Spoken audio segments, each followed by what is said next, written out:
వాతాపి ఎల్వలుడు. జీర్ణం జీర్ణం వాతాపి జీర్ణం అంటారు పిల్లలకు అన్నం పెట్టి పెద్దవాళ్ళు. అలా ఎందుకంటారో తెలుసుకుందాం. రామసుని ధర్మరాజు అడిగాడు, అగస్త్యముని వాతాపిని చంపారని విన్నాను, వివరంగా చెప్పవలసిందని. రామసుడు ఈ విధంగా చెప్పాడు. ఎల్వలుడు వాతాపి అనే ఇద్దరు అన్నదమ్ములు. వీళ్ళు రాక్షసరాజులు. మణిమతీపురం వీళ్ళ రాజధాని. వాతాపి చిన్నవాడు, కామరూపి, అంటే ఏ రూపం కావాలంటే ఆ రూపం పొందగలడు. ఎల్వలుడు పెద్దవాడు. ఏది కావాలంటే అది సిద్ధించేటటువంటి ఒక మంత్రం కావాలని ఒక బ్రాహ్మణుడు అడిగాడు. అతను ఎంతకీ చెప్పకపోవడంతో తన తమ్ముడు కామరూపి కదా అతన్ని మేకగా తయారు చేశాడు. ఆ మేకను కూరగా వండి ఆ బ్రాహ్మణికి భోజనం పెట్టారు. ఆ బ్రాహ్మణుడు భోజనం చేసి లేచాడు. అప్పుడు ఎల్వలుడు వాతాపి అని పిలిచాడు. పిలవడమే తడవుగా ఆయన బొజ్జ పగిలించుకొని బయటికి వచ్చాడు వాతాపి. అదేవిధంగా బ్రాహ్మణులను చంపడం ఎల్వలుడు మొదలుపెట్టాడు. ఇక అగస్త్యుల వారి విషయానికి వస్తే ఆయన తొలుత బ్రహ్మచార్యాశ్రమంలో ఉండేవారు.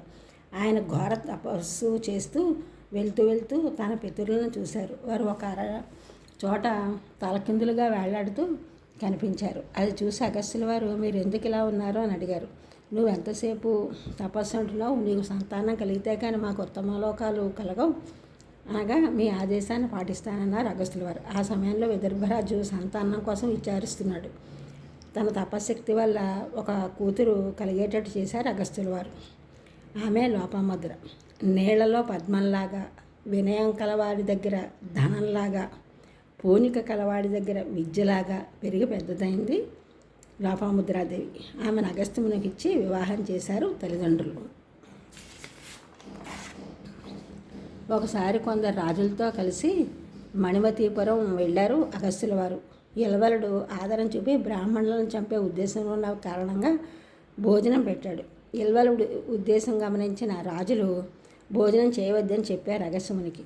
వాడి ఉద్దేశాన్ని గ్రహించి ఆయన భోజనం చేసి జీర్ణం వాతాపి జీర్ణం అనుకున్నారు. అనగానే వాతాపి జీర్ణం అయిపోయాడు. యథాప్రకారంగా తమ్ముడిని పిలిచాడు ఎల్వలుడు. అయితే వాడు రాలేదు. అప్పటి నుండి పిల్లలకు జీర్ణం వాతాపి జీర్ణం అని పెద్దవాళ్ళు అంటూ పిల్లల్ని దీవిస్తారు.